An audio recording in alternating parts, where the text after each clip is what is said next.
We started talking about 2015 quite a long time ago. As a matter of fact, in the last Schmidt year, which is 2008, we talked about some things that have to do with 2015. And we've been talking about some of those things since then. And one of the big things has been the Tetrad moons, the blood red eclipses that occurred in 2014 and 2015.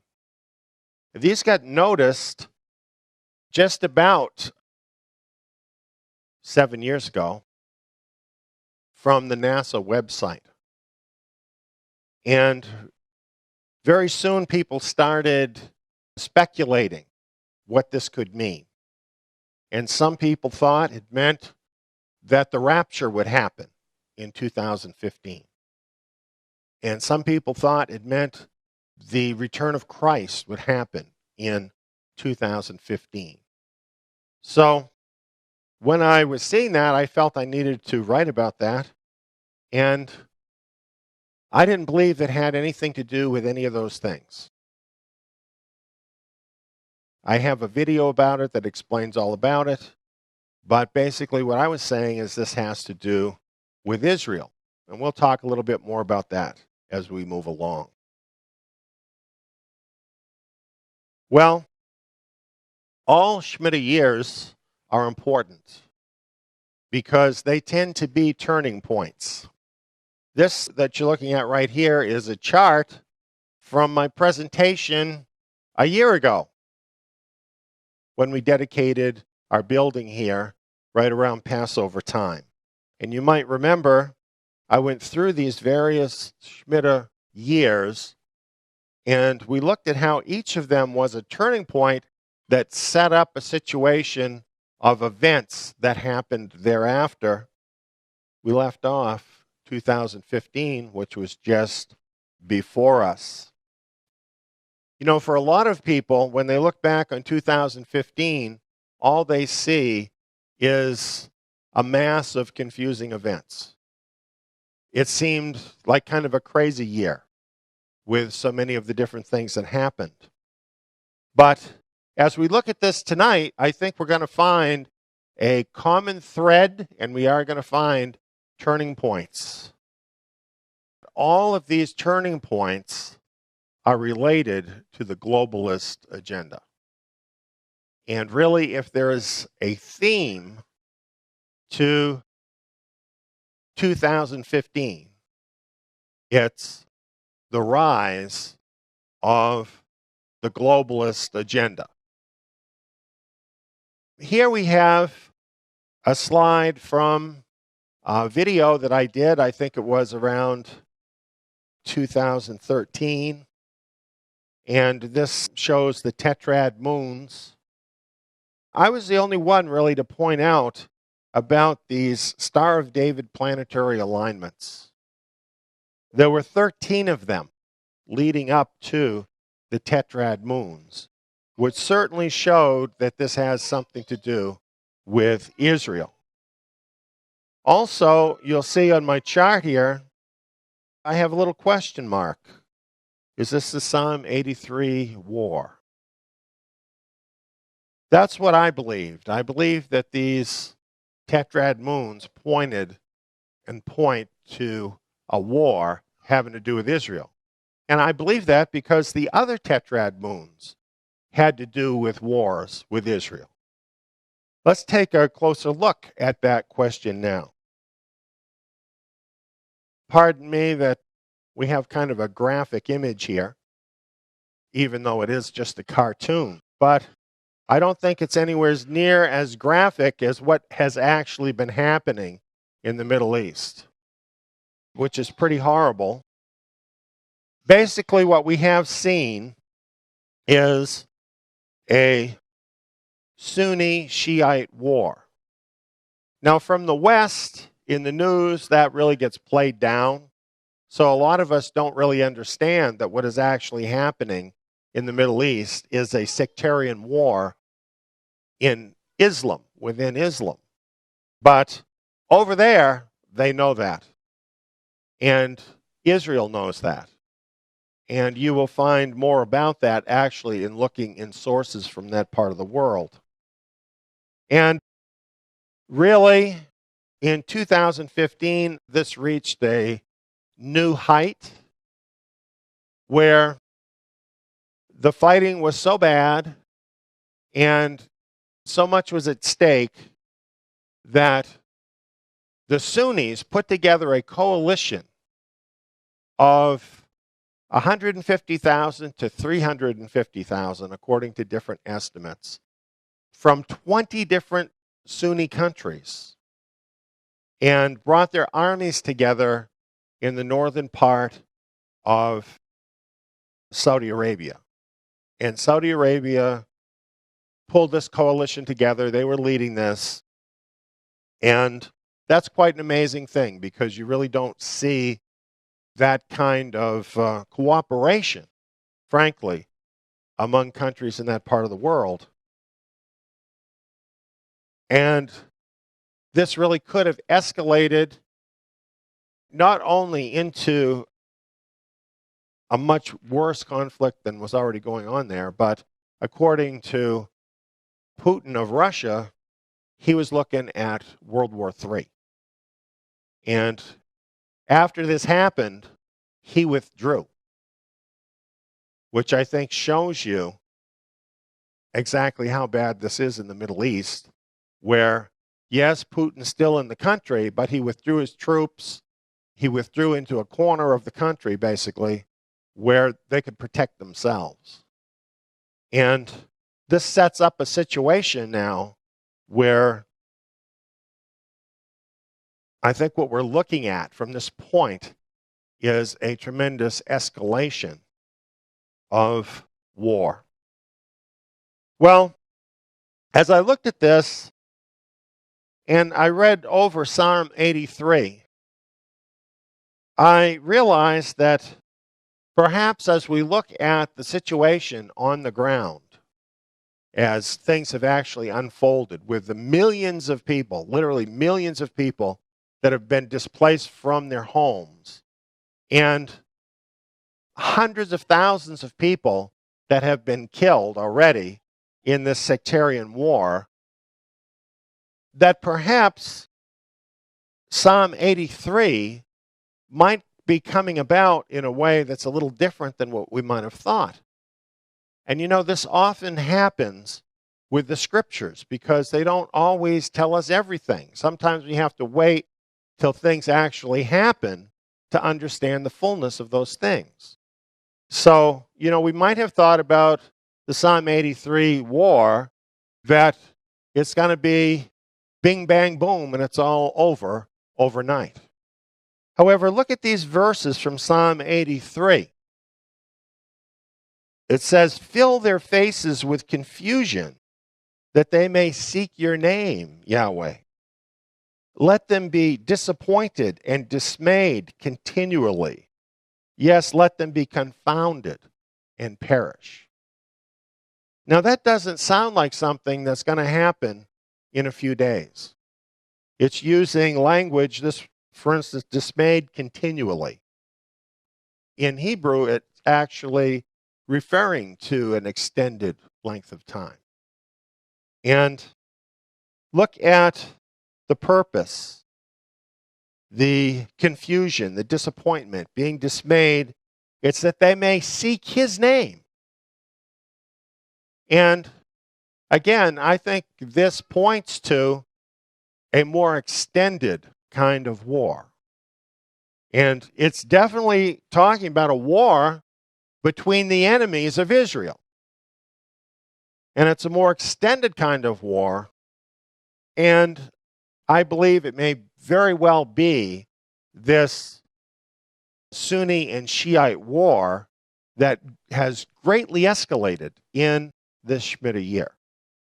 And we'll have to look and watch on this and see how this develops now as time goes by. But definitely things in the Middle East reached a turning point in 2015. Well, how did this happen? The globalist elite launched the Arab Spring to deliberately destabilize the Middle East. Now, I've had radio programs and On the Road to Zion back as early as 2011 that document all this, that speak about all this. There were meetings in New York City and other places where representatives of the elite, the banks, the World Bank, the Rand Corporation, and politicians like Hillary Clinton and others, people from the State Department, and a whole range of other globalists, got together experts, and they brought primarily college students from these Middle East countries. And they trained them how to actually cause an insurgency in their countries. And they had representatives there from some of the big firms that you'd be very familiar with on the internet to teach them how to use Facebook and Twitter and Google in order to create this movement. So this was sold to us in the press as being a grassroots movement, people wanting freedom and so on. But actually, the entire thing was cooked up by the globalists. And then what happened down the line from that? After they started all of this, then they withdrew from Iraq, and they left a power vacuum in Iraq. This is after they already had funded and trained so-called moderate Islamic forces. Some of these were what we know of now as the Islamic State. And they quickly acted to fill the vacuum as America withdrew from Iraq. And I think you remember in 2014 how it happened, how they quickly took over large parts of Iraq and Syria, and how they continue there now, dominating these areas and all that happened there. All of this is actually a part of this Sunni Shiite war, but it's instigated by the globalists. And you know, as you look at what has happened in the Middle East, what I hear people saying, even some of the presidential candidates say, well, they just don't know what they're doing, because obviously that's the wrong thing to do. But they do know what they're doing, and they're doing it on purpose. They wanted to destabilize the Middle East. And to further destabilize the Middle East, what they did was make a deal with Iran over nukes. And this was against the better judgment of Israel, who really opposed that move, as well as allies in the region, I should say especially Sunni allies such as Saudi Arabia and other countries.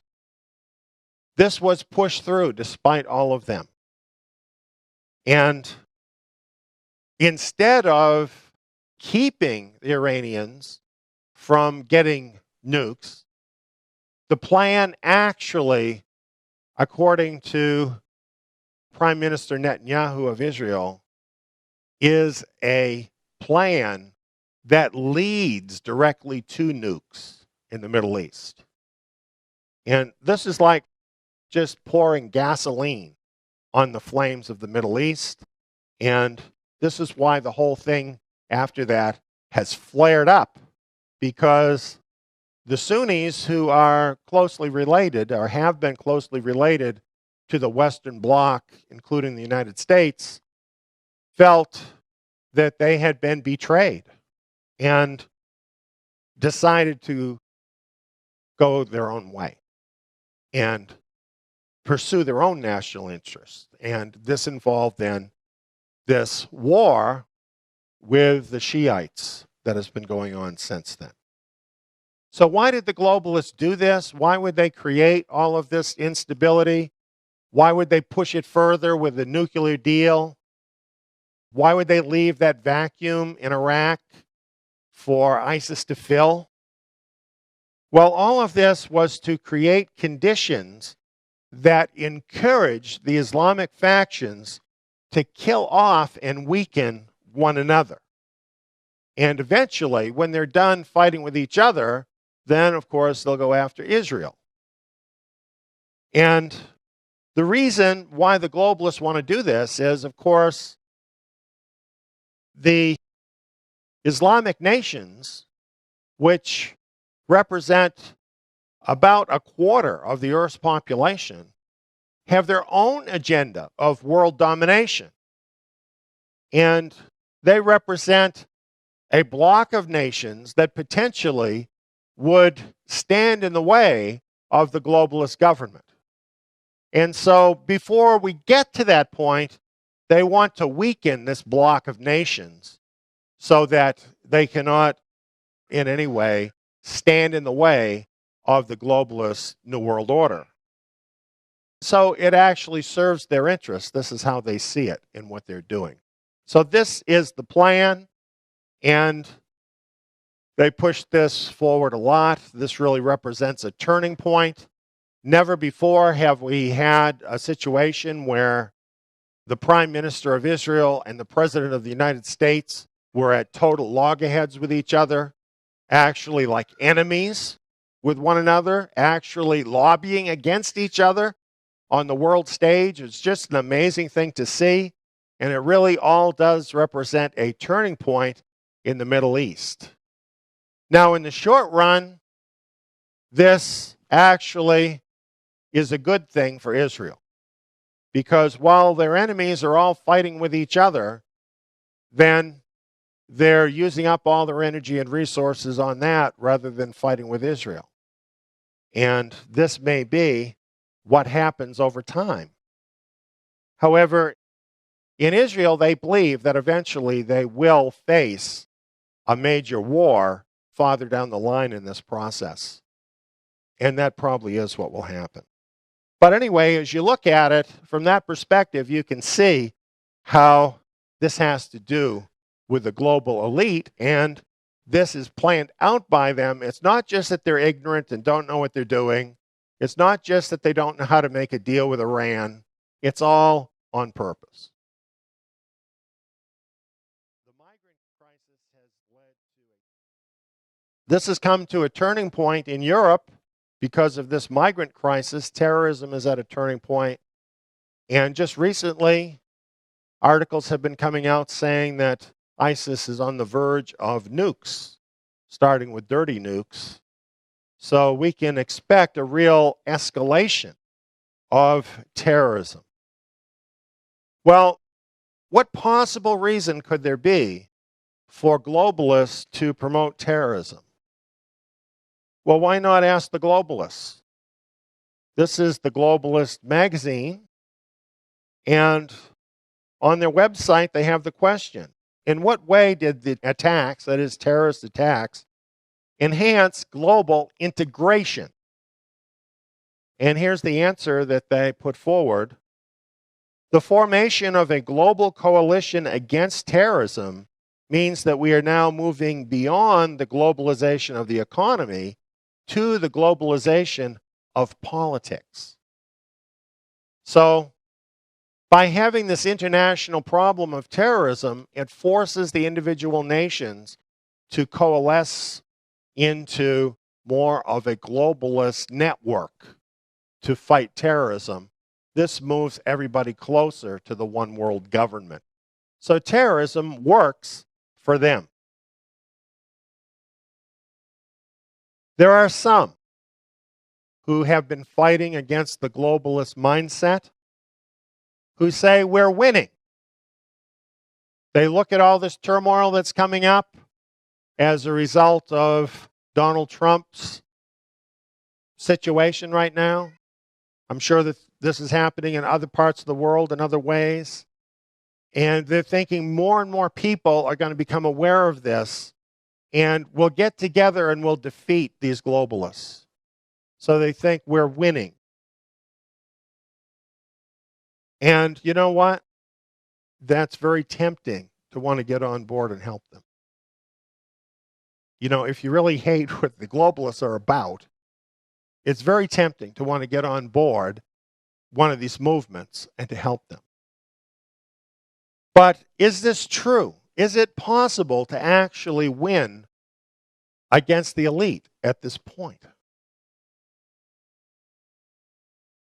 I think you're dealing with something like the Titanic. We've already hit the iceberg. Once that happened with the Titanic, there was no changing what was going to happen. It was just a matter of time. And that water was going to get into the hold of the ship. And it was all compartmentalized. And the way it happened, it went from compartment to compartment to compartment until finally the ship was sunk. It took some time for that to happen, but it was inevitable that was going to happen. Once it hit the iceberg, it was a sure thing as to what was going to happen with the Titanic. Well, the world is the same as the Titanic in this picture. The world system. In Revelation, it gives us a roadmap of the things that are to happen in the final generation that will take us to the one world government and then to the final end of this world. Yeshua Messiah gave us that revelation. And he said, this is the revelation of Yeshua the Messiah, which God gave him to show his servants the things which must happen. Now, seeing that the world has already hit the iceberg, seeing that these things must happen, we have a few choices that we can choose as to how we're going to deal with the situation and the increasing turmoil that's coming into the world through this globalist agenda. Let's ask a few questions. Should you argue with the captain in this situation? The captain being the globalists. Is it going to help you to fight with them in view of the fact that we know the ship is going to sink? Or perhaps you're not a fighter. Should you just fiddle around? Fiddle away your time while the ship is sinking. Is that going to help you? Because the ship is sinking.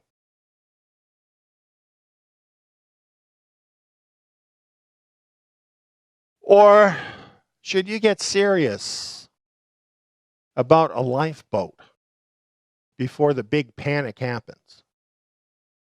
Because believe me, when all the people realize what's happening, there will be a big panic.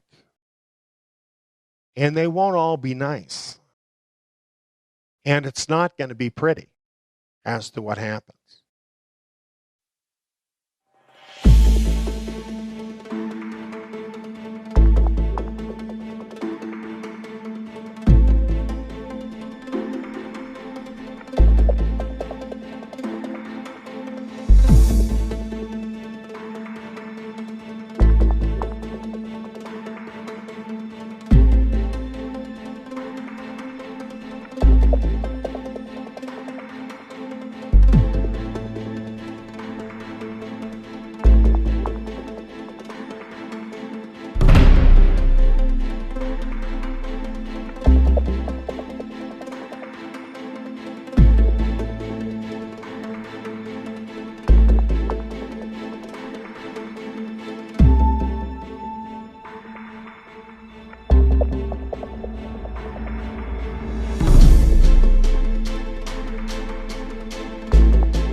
Remember, I went through these various Schmidt years, and we looked at how each of them was a turning point that set up a situation of events that happened thereafter. We left off 2015, which was just before us. You know, for a lot of people, when they look back on 2015, all they see is a mass of confusing events. It seemed like kind of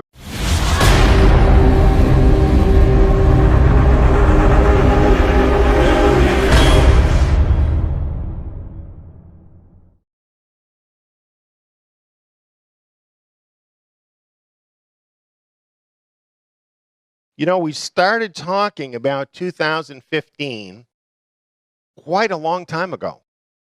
As a matter of fact, in the last Schmidt year, which is 2008, we talked about some things that have to do with 2015. Speculating what this could mean. And some people thought it meant that the rapture would happen in 2015. And some people thought it meant the return of Christ would happen in 2015. So when I was seeing that, I felt I needed to write about that. And I didn't believe it had anything to do with any of those things. I have a video about it that explains all about it. But basically what I was saying is this has to do with Israel. And we'll talk a little bit more about that as we move along. Well, all Schmidt years are important because they tend to be turning points. This that you're looking at right here is a chart from my presentation a year ago when we dedicated our building here right around Passover time. And we've been talking about some of those things since then. And one of the big things has been the Tetrad moons, the blood red eclipses that occurred in 2014 and 2015. These got noticed just about 7 years ago from the NASA website. And very soon people started